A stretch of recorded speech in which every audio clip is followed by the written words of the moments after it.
In this video, we're going to talk about the stimulus package update for August the 21st, and we're going to talk about Democrats arguing amongst themselves for the next stimulus package. So there's a battle between extending unemployment and state and local funding, as well as funding for the USPS, the United States Postal Service. But before we do, if this is your first time at our channel or you haven't subscribed, click on the subscribe button at the bottom. My name is Travis Sickle, certified financial planner, helping you reach your financial goals.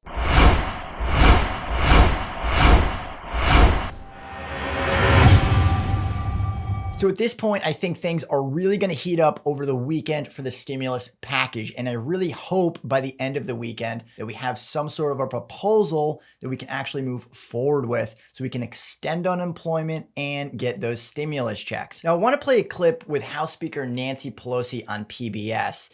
And before I do, I want you to focus in on 4 parts of what's being negotiated or what's really on the table for the next stimulus package. And it's the stimulus check, unemployment, state and local funding, and funding for the post office. So the Democrats want $25 billion and the Senate Republicans put in the skinny bill earlier this week, they put in $10 billion. And the question in this clip is coming from the Democrats. So this is Pelosi's response to what the Democrats are urging her to do. Where do you stand on what they're asking you to do? Well, they're asking us to do, and I fully, from a policy standpoint, have always supported the stabilization. That means that if you say when unemployment reaches a certain point, that you would automatically have unemployment benefits.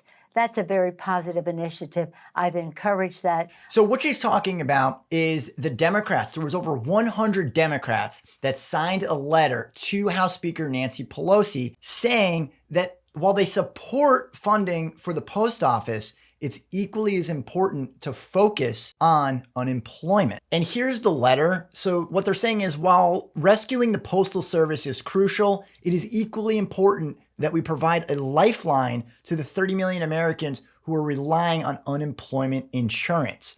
And they want legislation like the Worker Relief and Securities Act, which was proposed earlier this year, which basically made unemployment tied to certain metrics. So it wasn't a full stop when we got to the end of July 31st. It would have been based more on need than Congress's approval by a certain date. I don't think strategically it's where we should go right now, because the Republicans would like to pass something like that and say, forget about it. Forget about state and local, forget about our investments in stopping the virus, forget about other initiatives about feeding the food insecure children in our country, vote by mail initiatives, and the rest. So the letter to Pelosi was from the Democrats who were urging her to move forward with unemployment. And she's going in and saying, no, I want state and local funding, and I want to make sure that the post office also gets funded before we move forward with unemployment. So I think that's something we should pass. I don't think the timing is for us to do it right now, because imagine that Republicans could take that into the Senate, put poison pills all over it. And it's hard to vote against extending unemployment benefits. So the post office has stopped all changes until after the election. And earlier this week, Senate Republicans had proposed $10 billion to fund the United States Postal Service.